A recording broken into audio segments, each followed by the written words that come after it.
बाप्पा, मला तुझी फार आठवण येते रे. तू कधी येणार आमच्या घरी?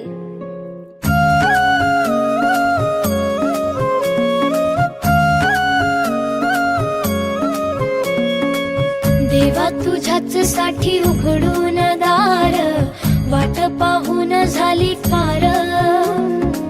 चिंता हरून देवा थकला असणार, दे माझ्या खांद्यावर भार. थोडा इथं टेकून जा, घास खाऊन माझ्या हातातला. गणराया गणराया